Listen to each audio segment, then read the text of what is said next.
শুধু হাজিকে মাফ করলে হবে না, হাজিরা যার যার জন্য ক্ষমা চাইবে, ও আল্লাহ তুমি তাদেরকেও মাফ করে দাও। নবীজি আল্লাহর কাছে দোয়া করেছেন কি, ও আল্লাহ হাজিকেও মাফ করে দাও, হাজিরা যাদের জন্য ক্ষমা চাইবে আল্লাহ তুমি তাদেরকেও মাফ করে দাও। সেজন্য যারা হজ থেকে আসে হাজিদেরকে দেখতে যাবেন, এদেরকে সালাম করবেন এবং বলবেন, হাজি সাহেব আমার জন্য একটু আল্লাহর কাছে দোয়া করেন, আল্লাহ যাতে আমার গুনাহ মাফ করে দেয়। কেন? হাজির গুনাহ শুধু মাফ না, হাজিরা যার জন্য গুনাহ ক্ষমা চাইবে আমার নবী জীবনে আমার আল্লাহ এই হাজির দোয়া কবুল করে ওই গুনাহগার বান্দার গুনাহ মাফ করে দেয়। সেজন্য আমাদেরকে এই সুযোগটা গ্রহণ করা দরকার। হজের যিনি হজে যাবেন উনি যাতে বান্দার কোনো হক খেয়ে না যায়।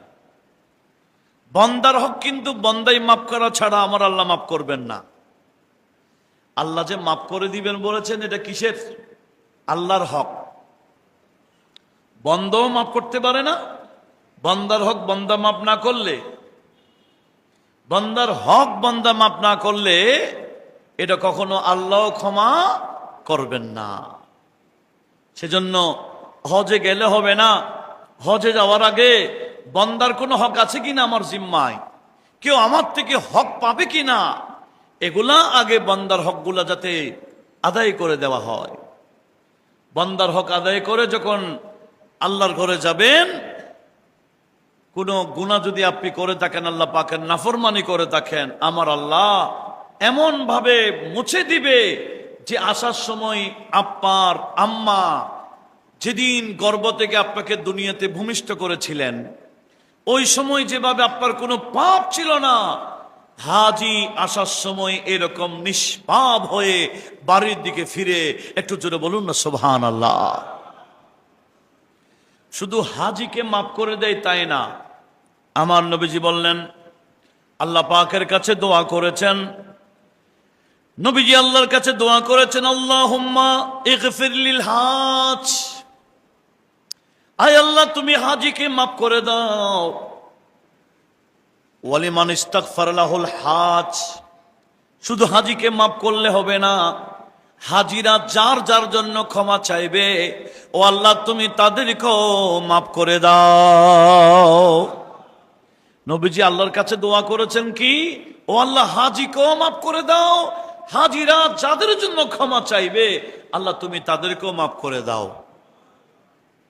সেজন্য যারা হজ থেকে আসে হাজিদেরকে দেখতে যাবেন, এদেরকে সালাম করবেন এবং বলবেন, হাজি সাহেব আমার জন্য একটু আল্লাহর কাছে দোয়া করেন, আল্লাহ যাতে আমার গুনাহ মাফ করে দেয়। কেন?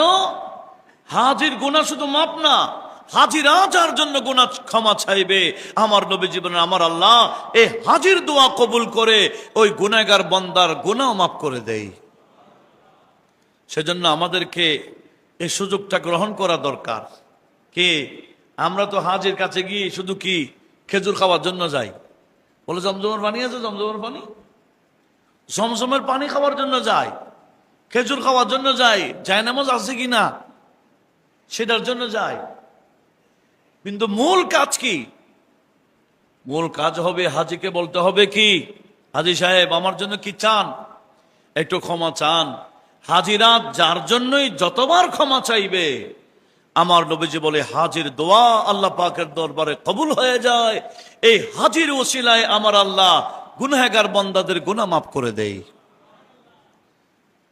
আল্লাহ আমাদেরকে সেদিকে লক্ষ্য রাখার তৌফিক দান করুক। একটু বড় আওয়াজ বলি না আমিন।